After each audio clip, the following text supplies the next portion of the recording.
आपने इस चुनाव में लोगों का ध्यान अहम मुद्दों से, जो विकास के मुद्दे हैं, उनसे भटकाने की कोशिश की। आपने कोशिश की कि कहीं से राहुल गांधी का गोत्र चुनाव का मुद्दा बन जाए कि वो दत्तात्रेय कौल ब्राह्मण हैं कि नहीं, अगर उनके जो ग्रैंडफादर हैं वो पारसी हैं तो राहुल गांधी का गोत्र ब्राह्मण का कैसे हो सकता है। इन सब मुद्दों पे चर्चा करने की क्या जरूरत है 2018? एक मिनट, हम नहीं कर रहे। आप ही ने पूछा, संबित पात्रा ने प्रेस कॉन्फ्रेंस की, एक मिनट, कहते हो बताओ राहुल गांधी अपना गोत्र बताओ, गोत्र बताओ। नहीं, उन्होंने गोत्र बताया, जिसकी यहाँ सारे पेपर में बड़ी बड़ी खबरें आई, क्योंकि कांग्रेस को लगा कि इससे हमें फायदा होगा, इसलिए उन्होंने खबरें छपवाने की व्यवस्था की। ये अगर प्राइवेटली आप किसी मंदिर में जाते हो, मंदिर में आपके घर के फैमिली के नाम पूछते हैं तो आप बताते हैं, तो वो कोई न्यूज़ नहीं होती। न्यूज़ हुई कैसे? वहाँ तो पत्रकार नहीं थे, लेकिन कुछ पत्रकार थे और बाकी दिया न्यूज़। तो न्यूज़ दिया इसलिए कि उनको लगा राजनीतिक लाभ होगा। अब दाव उल्टा पड़ गया, क्योंकि लोगों ने पूछा कि फिर तो सोशल मीडिया अब एक बड़ी सिटीजन जर्नलिज्म, ये जैसे एक बहुत महत्वपूर्ण उभर के आ रहा है आयाम, वैसे ही अब सोशल मीडिया एक बहुत बड़ा प्लेटफॉर्म बन गया। लोगों ने ये सब निकाला कि गोत्र कैसे तय होता है। भाई पिताजी के तरफ से आता है, पिताजी के पिताजी से आता है, उसके पिताजी से आता है, तो पीढ़ियां दर पीढ़ियां चलती है। इसमें बीच में अगर मजहब बदल गया तो वो गोत्र नहीं रहता है, क्योंकि ये लाइनेज क्या है वो देखते हैं, ऐसा लोग कहते हैं। यह हमारा विषय नहीं है, हमने कभी इस विषय पर कभी चर्चा नहीं की। सर, आपके राष्ट्रीय प्रवक्ता ने बीजेपी के मुख्यालय में बैठ के प्रेस कॉन्फ्रेंस की, आप कह रहे हैं आपने चर्चा नहीं की? एक दिन हमारे लोगों ने, जब इन्होंने गोत्र बताकर इतनी बड़ी उससे पहले बात किया, नहीं पहले माने आपने पूछा राहुल गांधी गोत्र बताओ, उसने बता दिया, फिर आप बोले क्यों बताया इसने? नहीं, ऐसा नहीं हुआ, बात एकदम सीधी है। अच्छा, ये जैसे राम मंदिर का मुद्दा आया, राम मंदिर का मुद्दा मुझे बताइए।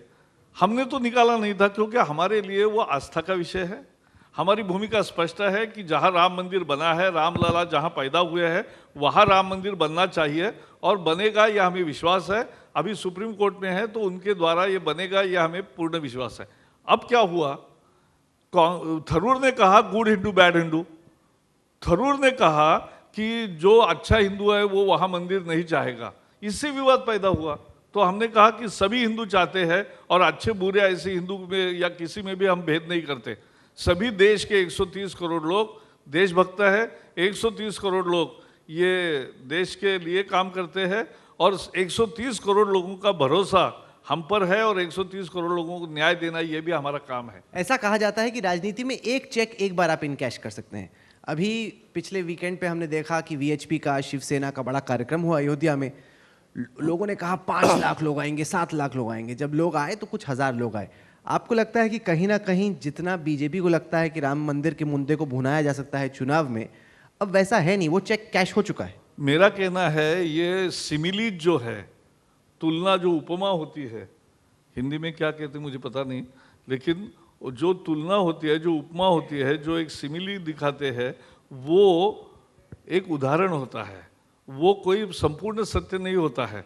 तो हमें ये समझना चाहिए एक बार ही कैश होगा और नहीं होगा वो नहीं मैं जाता हूँ। मैं सिर्फ बात कह रहा हूँ कि जो काम हमने किया है और जो राम मंदिर के बारे में सदा की हमारी भूमिका है, आज अचानक जय श्री राम, मुझे आश्चर्य लगा। राहुल गांधी के वो सभा में हो या राहुल गांधी मंदिर में है तो जय श्री राम बोलो, जय श्री राम, मंदिर बन के रहेगा, ये नारे वहाँ लग रहे।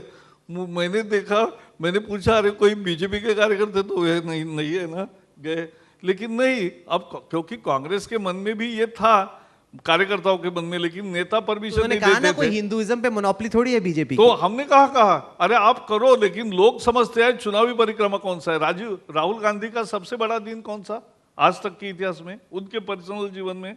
मुझे लगता है राजनेता है तो उनके जीवन का सबसे बड़ा दिन जो कांग्रेस के अध्यक्ष बन गए, ये सबसे बड़ा दिन है। क्या दिल्ली में वो किसी गए मंदिर में? क्या दिल्ली में किसी चर्च में गए? क्या दिल्ली में किसी मजार पर चादर ओढ़ी?